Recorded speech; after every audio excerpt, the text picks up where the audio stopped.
Hello student, myself Rakesh Dangi. Welcome to Shivsha College of Commerce, Management and Computer Education at Wadhawan City. It is the one of the best college in our district. Myself, Rakesh, and I teach you a financial accounting for BCom semester 1. Majority તમારા જેટલા admission છે એમાંથી majority student છે એ ગુજરાતી મીડિયમમાંથી જ English મીડિયમમાં admission લેતા હોય છે કોલેજ લેવલે. તો એ શક્યતા ખરી, પોસિબિલિટી ખરી કે એ લોકોને ઇંગ્લિશ વર્ડ્સનો હજી એટલો અભ્યાસ ન હોય, તો ડાયરેક્ટલી ઇંગ્લિશ મીડિયમમાંથી ગુજરાતી મીડિયમમાં કે ગુજરાતી મીડિયમમાંથી ઇંગ્લિશ મીડિયમમાં ભણવા માટે આપણે જઈએ તો થોડોક એવા ભાષાને લગતા પ્રશ્નો ઊભા થશે, જેને લેંગ્વેજ બેરિયર આપણે કહી શકીએ. સો અહીંયા અમે એવો પ્રયત્ન કરીએ છીએ કે બંને મિક્સઅપ, ગુજરાતી એન્ડ ઇંગ્લિશ બંને લેંગ્વેજ મિક્સઅપમાં તમને ભણાવીએ, જેથી કરી અને બંને મીડિયમના જે વિદ્યાર્થીઓ છે, જેમાં મેજોરિટી વિદ્યાર્થી છે એ ગુજરાતી મીડિયમમાંથી આવે છે, તો એને અમે જસ્ટિફાઈ કરી શકીએ, ન્યાય આપી શકીએ. અત્યાર સુધી તમે 11-12માં આ એકાઉન્ટ સબ્જેક્ટો ભણેલા છો, પણ મોટાભાગના વિદ્યાર્થી ગુજરાતી મીડિયમમાંથી આવો છો, તો ગુજરાતી મીડિયમમાં જે શબ્દોથી તમે પરિચિત છો એ જ શબ્દોને ઇંગ્લિશમાં શું કહેવાય છે, આજે આપણે એના વિશે થોડો અભ્યાસ કરીએ. હું બીકોમ અને બીબીએ ડિપાર્ટમેન્ટનો હેડ પણ છું, તો કદાચ તમારા કોઈ પણ વિષયને લગતો પ્રશ્ન હોય તો તમે મને અથવા પ્રિન્સિપાલ સરને મળી શકો છો. જો શક્ય હોય તો પહેલાં જે તે વિષયના જે ફેકલ્ટી છે એની સાથે તમે કોન્ટેક્ટ કરી શકો છો. ત્યાંથી સોર્ટ આઉટ તમારો પ્રશ્ન ન થાય તો મને મળી શકો છો અથવા પ્રિન્સિપાલ સરને પણ મળી શકો છો. વી આર ટ્રાય બેસ્ટ કે તમારું જે કંઈ ક્વેશ્ચન છે, પ્રશ્નો છે, એનું સોલ્યુશન તમને મળી જાય. અત્યારે ગવર્મેન્ટની ગાઈડલાઈન છે એ મુજબ આપણે ઓનલાઈન વિડીયો અથવા વિડીયો લેક્ચર થ્રુ અભ્યાસ શરૂ કરી રહ્યા છીએ. દિવાળી પછી જો શક્ય થશે અને જો ગવર્મેન્ટ પરમિશન આપશે તો કોલેજ ઉપર બોલાવીને પણ તમે આ જ કોર્સમાં આપણે આગળ અભ્યાસ શરૂ કરીશું. પણ ત્યાં સુધી તમારા માટે અભ્યાસ ચાલુ રહેવો જરૂરી છે. ખાસ અગત્યની બાબત એ કે વિડીયો લેક્ચર થ્રુ તમને જે કંઈ અહીં ભણાવવામાં આવે છે અને ઇન ફ્યુચર કોલેજમાં આવવાની પરમિશન ગવર્મેન્ટ તરફથી મળી જાય તો વિડીયો લેક્ચરમાં જેટલા સેશન આપણે કમ્પ્લીટ કરેલા છે, જેટલો કોર્સ પૂરો કરેલો છે, એના પછીના આગળના કોર્સથી જ આપણે કોલેજમાં લેક્ચર શરૂ થશે. સ્ટાર્ટ કરીશું આપણે. તો સૌથી પહેલાં તમે સ્ક્રીન ઉપર જોઈ શકો છો અમુક ઇંગ્લિશ વર્ડ્સ છે, સામે એનું ગુજરાતી પણ મેં લખેલું છે. જોતા જઈએ એનું પ્રોનાઉન્સિએશન શું થાય છે. સૌથી પહેલાં એન્ટ્રી, જેને આપણે ગુજરાતીમાં કહીશું નોંધ. પછી journal, be remember note general, journal means આમ નોંધ. એકાઉન્ટ, ખાતું. બેલેન્સ, બાકી.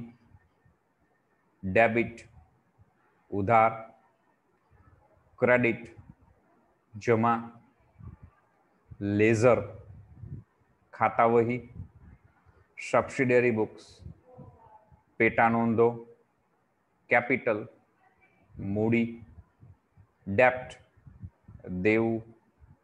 ડેપ્ટર્સ ઓર ડેટર્સ બંને બોલી શકાય છે. ડેપ્ટર્સ બી કહી શકાય, ડેટર્સ બી કહી શકાય, મીન્સ દેવાદારો. ક્રેડિટર્સ, લેણદારો. બિલ્સ રિસીવેબલ, લેણી હુંડી. બિલ્સ પેએબલ, દેવી હુંડી. પરચેસ, ખરીદી. સેલ્સ, વેચાણ. પરચેસ રિટર્ન, ખરીદ પરત. સેલ્સ રિટર્ન, વેચાણ પરત. કેરીજ ઇનવર્ડ, આવક માલ, ગાડી ભાડું કે ગાડા ભાડું પણ કહી શકાય. કેરીજ આઉટવર્ડ, જાવક માલ, ગાડી ભાડું. રેન્ટ, ભાડું. ઇન્કમ્સ, આવકો. રેવન્યુ, ઉપજ. પ્રોપર્ટી, મિલકત.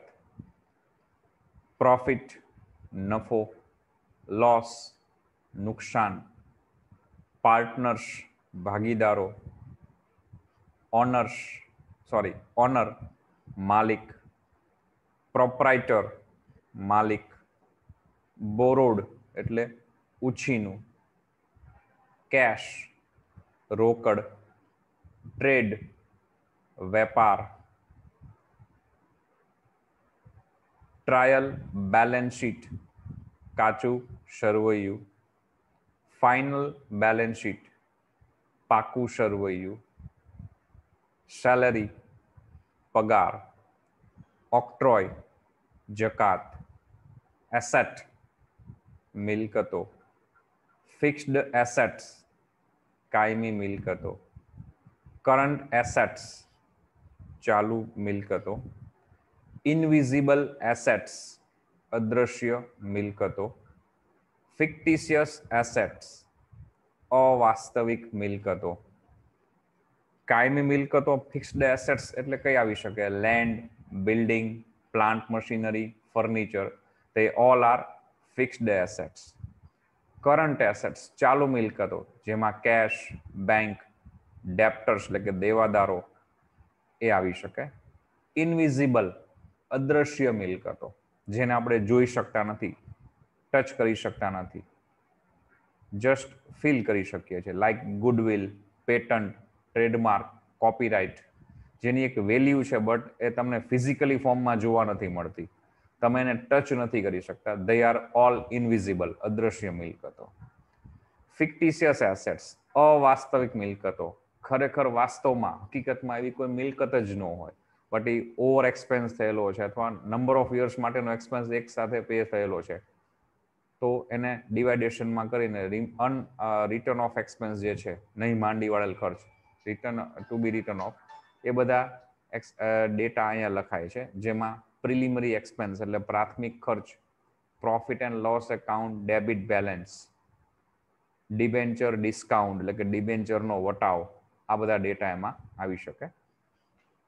દેન લાયાબિલિટીઝ જવાબદારીઓ, કરંટ લાયાબિલિટી ચાલુ જવાબદારી, પ્રોવિઝન જોગવાઈ, રિઝર્વ્સ એટલે અનામતો, પ્રિલિમિનરી એક્સપેન્સીસ પ્રાથમિક ખર્ચ, ડિસ્કાઉન્ટ વટાવ, ટ્રેડ ડિસ્કાઉન્ટ વેપારી વટાવ, કેશ ડિસ્કાઉન્ટ રોકડ વટાવ, રેશિયો પ્રમાણ અથવા માપ, ગુડ્સ નોટ ગુડ, ગુડ્સ માલનો માલ એવું કહી શકાય, સ્ટોક માલનો જથ્થો, ઇનવોઇસ એટલે બિલ, રિસિપ્ટ પહોંચ આપણને જે પહોંચ મળે છે એ, ડેબિટ નોટ ઉધાર ચિઠ્ઠી,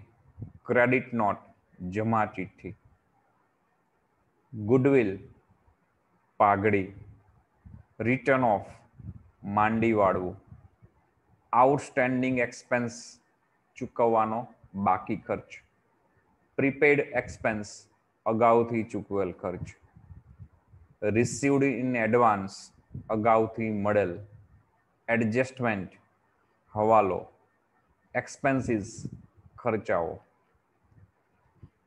આ એવા વર્ડ્સ છે જે જનરલી રૂટીનમાં તમારે હવે એકાઉન્ટમાં ભણવાના આવશે, લખવાના આવશે, સમજવાના આવશે.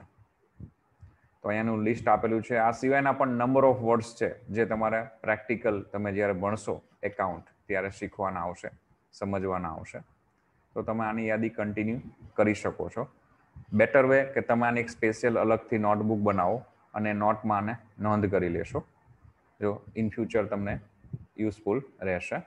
આ બધા યુઝફુલ વર્ડ્સ છે જે તમારા એકાઉન્ટમાં રૂટીનમાં આવશે. આ સિવાયના પણ ઘણા વર્ડ્સ હશે જે આપણે જેમ જેમ આગળ અભ્યાસ કરીશું એમ કદાચ આવતા જ હશે. જો તમારા ધ્યાનમાં ન હોય તો તમે એને સાથે નોંધ કરી શકો છો. ઓકે, નેક્સ્ટ આગળ જઈએ તો હવે તમારા કોર્સ તરફ આપણે જઈએ.